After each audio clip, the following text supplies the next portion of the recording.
the f would somebody accidentally shoot somebody?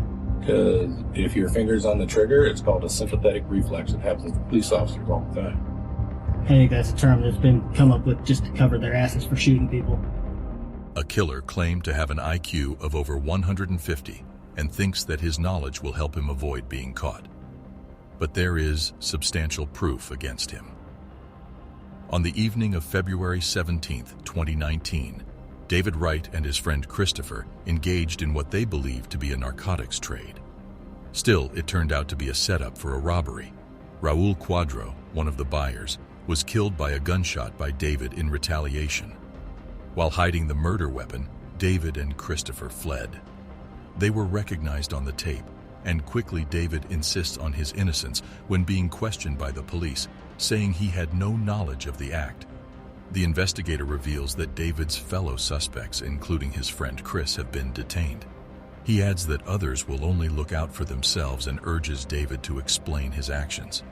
The detective believes that if David's girlfriend offers a bogus alibi, she might unintentionally help the criminals.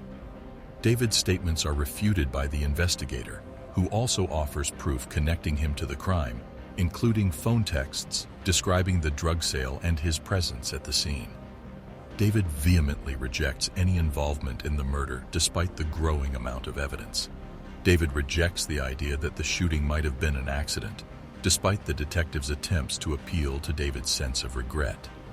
David contends that he met with Cody, one of the co-accused, but denies any further involvement. When the investigator asks David for more information after acknowledging their meeting, he says that Cody had offered him a weapon, but that he had declined. David continues to be evasive and omits essential details.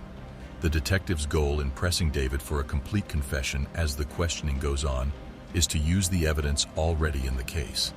He is questioned about the incident with Cody by the investigator, who presses for more information and points out contradictions in his account.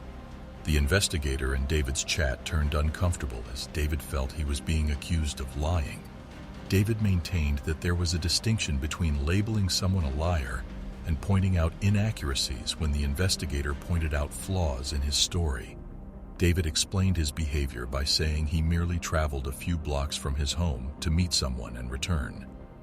Even while he acknowledged visiting a Starbucks earlier that evening on Evergreen, he insisted that it was just one of his routine activities close to his house. After being questioned by the police about visiting an Evergreen casino, David finally acknowledged that he had been at the Starbucks on 75th. David was asked by the investigator about another woman he was dating. Still, he refused to say who she was because he claimed she was unhappy. David was reluctant to reveal the woman's identity, despite the detective's assurances that her testimony could support the case for David's innocence. In the end, he acknowledged riding in her SUV with her and got a ride home with his bike in the back. David adjusted his cap, and his hands shook restlessly, his discomfort and vanity beginning to show. The investigator persisted in asking straightforward questions in an effort to make David falter under duress. David was defensive due to his narcissistic characteristics. Still, the investigator continued in an effort to get him to be honest and eliminate him as a suspect. David avoided answering questions about where he was during the day. Still, he made it clear that it had no bearing on where he was on Saturday night and Sunday morning. The time frame was critical and might show David to be innocent or guilty. He mentioned how being around others and changing clothes could be important variables.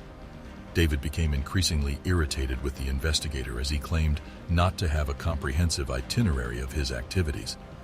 David criticized the investigator, feeling degraded and treated like a child, despite the detective emphasizing the significance of such information in a murder case.